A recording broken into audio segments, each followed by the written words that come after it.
Good afternoon. This is Dr. Kim Eagles, and I'm just delighted to present today's workshop on for Leaders in Motion regarding confidence and building the self-confidence we need in a generational world. So let's go ahead and get started and see how we can unpack this today. So what we are learning about today has to do with exploring confidence and this area of confidence in the workplace and culturally. Today, we will explore confidence and confidence building through generational and cultural dynamics and empowering you, the participants, with the actionable skills and the areas to reframe and reinvent yourselves as a practical tool in this concept of emotional fluency. So we'll get started in the first section here, and we will discuss why we need self-confidence skills and basically coping with uncertainty and this constant change that we're going through, advocating for the visual and voice in diverse teams, building resilience and mental awareness, and also with leading with trust and with influence. So now we want to know, and why do we want to ask this question, why we need self-confidence and why do we need these new skills? Well, here's a quick overview. One, we need it because we need to be able to show up with presence, also to lead with integrity, to model emotional influency, and also build legacy and to navigate through this transition. So we mean showing up with presence is self-confidence. It allows us to enter these spaces not with arrogance, but with assurance. It's a quiet strength. It says, I belong here. I have something to offer. So we need to make sure that we are learning these particular skills.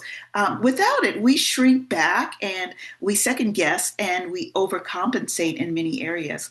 So with this, we show up fully in mind, heart, and soul. And secondly, to lead with integrity. Confidence helps us make decisions rooted in values, not fear.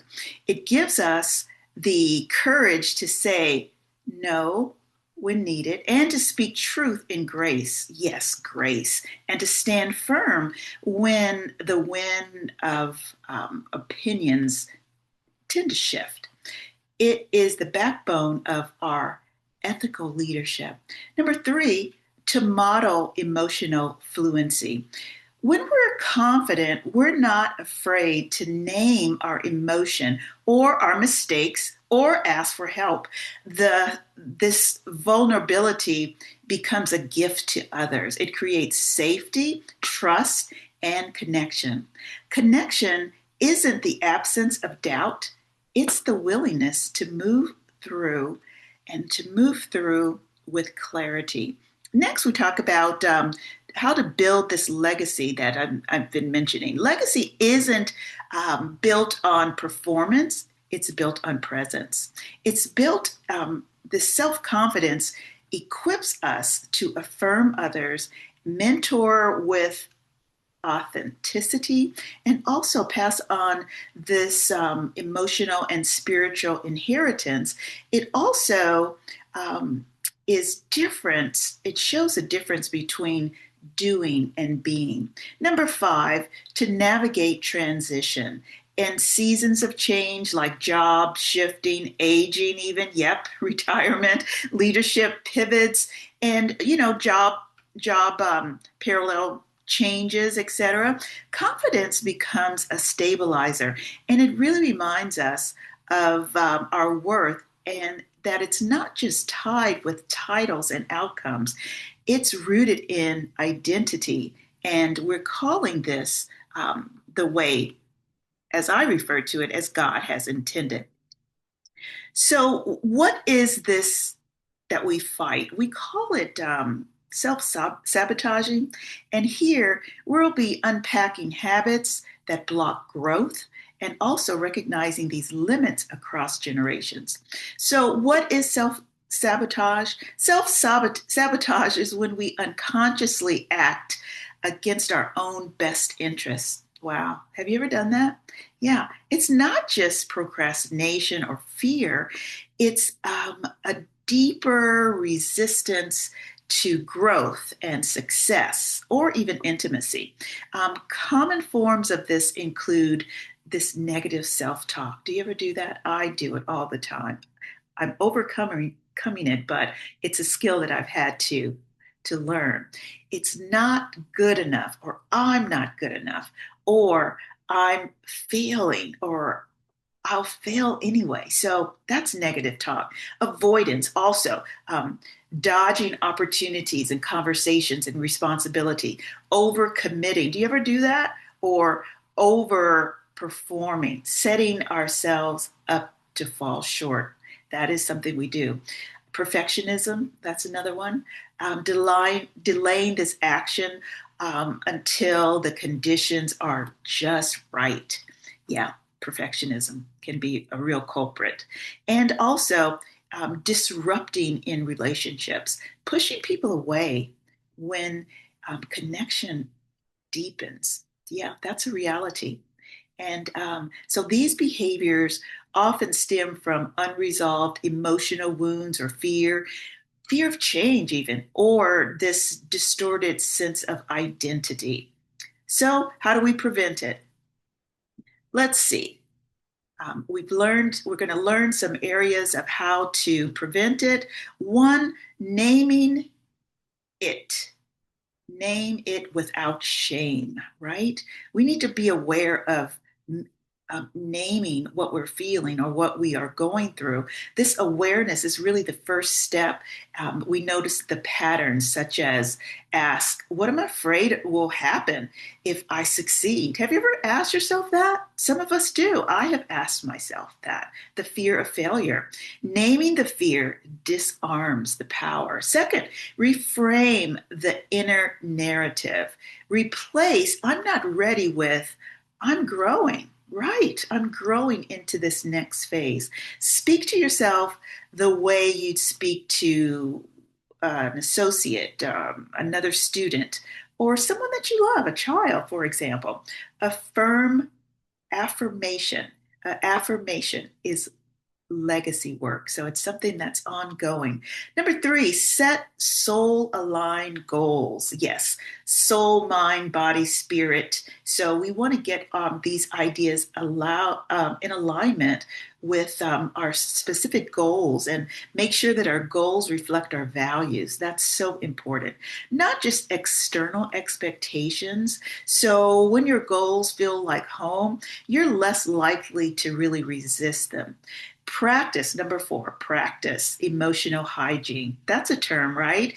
Just like brushing your teeth, even. It's just something that we do. We want to keep ourselves, clean and ready and fresh. We want to tend with our emotional health daily, such as journaling or praying, reflection. Keep these in the inter areas of our self-esteem and keep the inner clutter from building up. Number five, invite in accountability. Let's trusted voices speak into your journey. We need to find and surround ourselves with individuals that become our sounding board. For example, you don't want them to fix you, but to remind you who you are when you forget. Sometimes we do forget. Number six, celebrate the small wins. It is a step, it builds into these steps. We need to celebrate our progress, not perfection. Wow, that's something to consider, right? Every act of showing up is a victory over sabotage. So, the next area in the section two is generational confidence. Are we in crisis? We want to talk about this. Is it real or just a myth? So, what we're doing here is comparing cultural and generational expectations, exploring fear. If I change, I can no longer. Yeah, that's something to really consider. It sometimes keeps us locked in the space that we are. Yes, there's a growing generation of crisis in communication, especially in the workplace and in educational settings, where differing styles and expectations, technology is creating this friction and even misunderstandings. So we need to find out ways that we can overcome these different areas and actually finding out why they really matter. For example, we have a very large group of generational differences today. We have the baby boomers, we have Gen X, we have millennials, we have Gen Z, and a lot of these have their own categories of divergent communication styles. Baby boomers often prefer face-to-face meeting and formal language, right? Gen Xers, they value independence and directness. Millennials, they lean into collaboration and digital messaging. And then, of course, the Gen Z favors emojis, etc., and this a, a more rapid communication style. Technology is driving a lot of our habits between Gen Z and the millennials. They're digital natives to all of this. So while the older generation may merely want to use their cell phones or import in-person dialogues, this leads to a mismatch in expectations about our response time, our tone, and format. So we have these unspoken norms and assumptions that are taking place, whether we know it or not. With generational differences, it carries its own rules for professionalism, feedback, and emotional expression. Without intentional dialogue, these norms sometimes become a clash and create confusion, even resentment at times. So, these are things that we need to consider. And it also does affect our level of confidence. So, why does it even matter? Well, a few reasons here. It matters not just in the workplace. It's not only a workplace issue, it's a legacy issue. When communication really breaks down across generation, we lose the following. We lose wisdom transfer, meaning elders may feel unheard while the younger voices feel dismissed. And that's uncomfortable. Relational energy, misunderstanding often becomes a drain and causes mistrust and collaboration. And then again, emotional fluency without shared language and empathy often will suffer. So, what we need to do is find ways to kind of bridge these gaps, the gap of where we need to teach emotional legacy. Here, each generation has the ability to name and navigate their own communication processes and preferences. We need to create this shared language, use metaphors and visuals or frameworks like I use in my peopling index that really help to bridge and build communication. Also, we need to learn to model integrational respect, affirm the values of each voice, not just what it says, but how it shows up. So, the cause and effect of why change feels scary, it does feel scary sometimes. This emotional toil of transformation, change is transforming into what we used to be, into what we're becoming. Additionally, this is cultural resistance, and it is causing us to reinvent ourselves. So, these are some of the areas that, of course, we want to look into and investigate. So, why change feels so scary? Well, these are some of the main areas that we want to look at. It's basically loss of control is the number one issue. Change often means surrendering to what is familiar, right? Even in the old seasons where it was hard and it was known, well, the new one, it's unwritten. We're uncertain. It can trigger fear, not just failure, but of being unprepared and unseen and even unworthy. The second one is identity disruption. We anchor ourselves in these various roles and routines and relationships. And so when change shifts from those tend to anchor us, we ask, who am I now? I do that. Yeah, I've reinvented myself quite a few times. So, what question is sacred? It also is very unsettling. It forces us to reframe our worth beyond titles and tasks. Number three, emotional residue. Yep, past transitions may have left wounds. That happens, it does. Abandonment, disappointment, grief. So when new changes arrive, it echoes that old pain, and we don't want to change. The body remembers, the heart braces for it. We get a little stressed. Even if our mind says this is good, the soul whispers, you better be careful. The fourth area is the fear of the unknown. We've often heard this. Change is a blank canvas. We're starting over. We don't know what that's going to look like.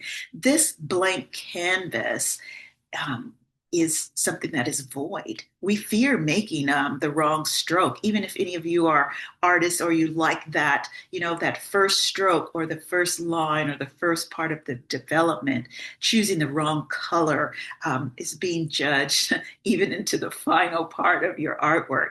But legacy isn't about perfection.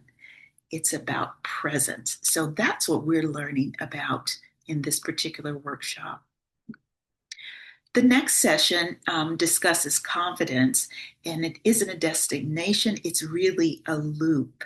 And we're going to, this objective is to reinvent ourselves, and self-evaluation is involved, and intentional reinvention, and confidence as a practice, not a persona. Yeah, these are all things that we need to look at. So reframing from fear, change is not chaos, it's an invitation. Had you looked at it that way before? An invitation to grow and to deepen, to trust. It's the spirit's way of saying, we're ready for more. Fear is not failure, it's feedback. It tells us where we need to have this reassurance, affirmation, and healing. Listen to it, but don't be just led by that only. Legacy lives in transition. So the way we walk through this change and transformation, honestly, humbly, and within our soul span, as I like to call it, becomes part of what we pass on. So, what we're doing is now we want to learn some tools of how we can um, get into this new destination. It's not a loop, remember, it's reinventing ourselves. So, with this, confidence is this scaffolding process that lets us reconnect identity, our purpose, our presence after seasons of perhaps loss or grief or transition or even doubt. Doubt is often one of the biggest ones. So here's a list of tools that can help us rebuild this soul deep confidence. Okay, so we look at the five here are navigating reframe I'm sorry, the narrative of reframing. Okay, we all have our own narrative, our own story. So revisit your story, not as a series of setbacks, but as really your testimony of or testimonial of resilience. How have you backed bounced back. Ask, what did you learn? What did I carry forward? What did I leave behind that no longer served me? Wow, that's really good. Sometimes it's just like giving away our old clothes. We don't need them anymore. We can let someone else use them, pass them on. They no longer serve us. Number two, affirmation practice. You can take this into consideration. Speak truth over yourself daily. Use phrases like, I'm rebuilding with grace, right? I'm rebuilding. I like that. My worth is not in what I lost. Think about that. It's not in what I lost, but it is in how I rise. It's kind of poetic. Write them down, even in a mirror. Say them to yourselves, reflect in a mirror. Journal is always important. Prayer cards. These are all nice additions that can help you in this area. And number three, emotional inventory. Use your peopling index. I will share more about this index, but it's how we track our emotional energy. And it asks, where am I leaking confidence? Think about it. It's like at one point you had this great confidence. Where did we lose it? Where did, where did it, where did we leave it behind? We need to reinvestigate or investigate that and then ask, where am I gaining strength? That's something that we need to also look into. Number four, legacy anchors. We need to learn to identify what remains unchanged. Your values. Your values are so important. Your calling, your spiritual inheritance. These anchors remind you that rebuilding isn't just starting over, it's building forward. I like that term, building forward, building upward, building out. I like it. Number five, micro win tracker. Yep, celebrate those small victories. Sending your resume, showing up at a meeting, setting up boundaries, right? Confidence grows in increments. So with this, you need to track some of the things that you're doing. I've shared with you often in my decision making practices, I often like to go back and do a personal SWOT analysis. What are my strengths? What are my weaknesses? What are the threats? And what are the opportunities? So, this might be a way for you to also have some micro win tracks of what's going on. Okay. So, in the next section, why confidence matters in today's world. Well, that's a little loaded question, but it helps to establish better coping skills in this high stakes environment. So, for example, something as simple as navigating AI disruption and hybrid work, right? This is a whole new area of communication that we're learning, reduces burnout and um, imposter syndrome. Boy, that's pretty powerful, this imposter syndrome. And also cultivating voice in meetings and in your leadership spaces.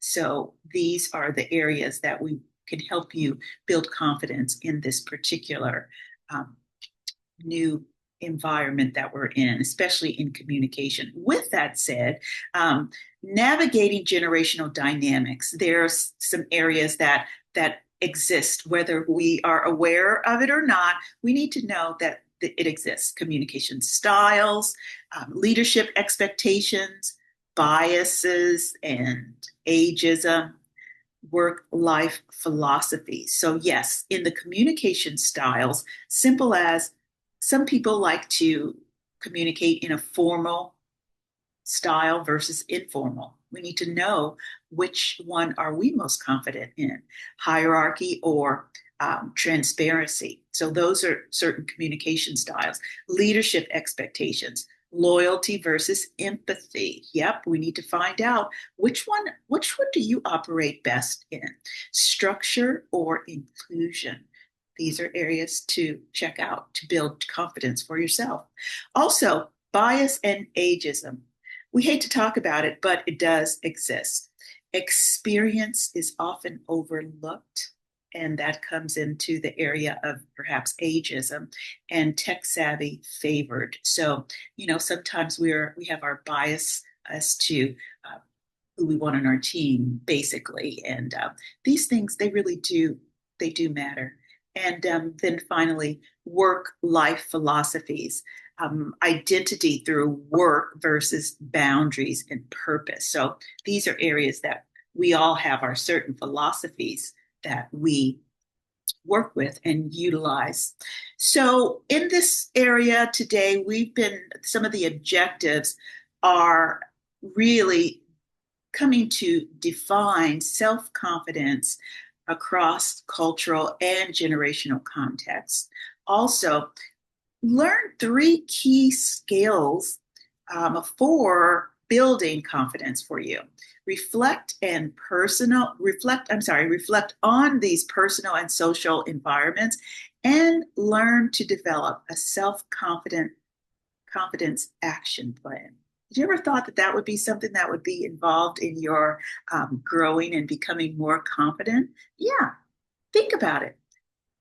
Developing a self-confidence action plan.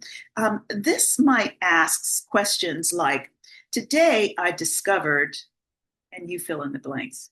One skill I've practiced is, and then finally, one support or resource that I'll explore, right? So these are areas that you can start developing daily in implementing new skills for confidence. So some of the core areas, as you can see here, number one, self affirmation and reflection, body language and presence. Whoever thought, but it's true. Our body language says a lot about who we are and where we are currently.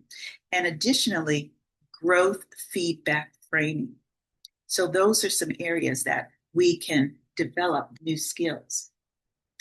And then, as again, I mentioned this earlier, but in this action plan, ask these questions. And it's something that you can continue to work on as you move forward daily. Remember, today I discovered, is it something negative or positive? Or is it something that you need to further explore?